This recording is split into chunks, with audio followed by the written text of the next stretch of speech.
Mark Rogers TV talking some Florida football on a Thursday night. We bring in David Waters, of course, our source for Gators football. You can catch him on a Gators breakdown. That's on Twitter, that's on YouTube, that's on iCloud as well, and on iTunes, on SoundCloud and iTunes. We bring in David to talk about the quarterback situation, not on the field for 2017, but on the recruiting trail, and Gator Nation looking for that next guy. And Justin Fields has committed to Penn State, and that was back in December, David. But there's hope possibly to get him to flip. Right. Doug Nussmeier, Jim McElwain are definitely hard after Justin Fields. He is the number one quarterback on the board. There has to be some reason this coaching staff has kind of held other quarterbacks at bay, not necessarily taking commitments from certain quarterbacks. Other quarterbacks have also moved on. There has to be something Justin Fields is telling these coaches to keep the interest there and making him the number one priority, the number one quarterback on the board for Florida to be chasing right now. Recently, Joe Milton, who was thought to be a Florida lean, committed to Michigan. Part of that is, Florida kind of held him at bay. Yes, he had an offer from the Gators, but Florida was telling him to take all his visits. And it kind of seemed like Florida is kind of waiting on what they want to hear from Justin Fields, whether that be a yes or a no. Heard that he wants to make a decision in June or July, but he may no longer be an early enrollee. So does that change some things? He's concentrating on baseball right now.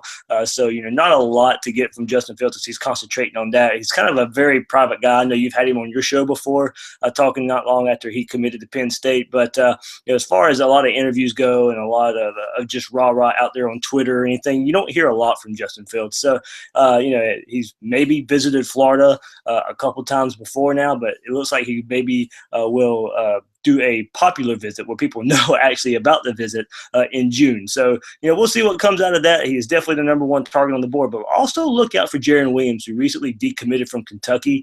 I think it's Kentucky and Florida who would be his top two right now.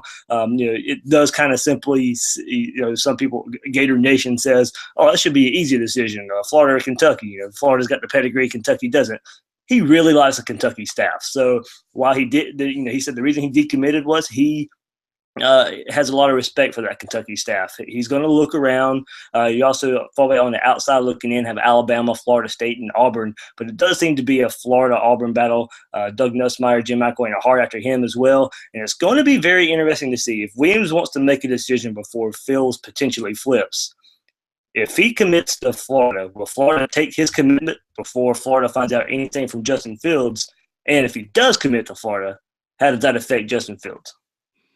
Yeah, when we talk Justin Fields, to start things off, we're talking elite quarterbacks. This, of course, a projection, but 247 Sports has him rated as the number one a dual threat guy, the number 3 overall prospect out of the state of Georgia. That's very meaningful. Of course, he committed to Penn State, as we mentioned back in December. He's got 40 offers.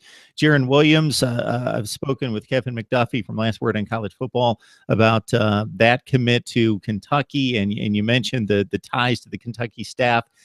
He's a top 50 prospect out of Georgia, number 17 dual threat quarterback in the nation out of Lawrenceville, Georgia. And Joe Milton, he's given his commitment to Michigan. But 247 Sports, they think Florida's in the running for all 3 quarterbacks.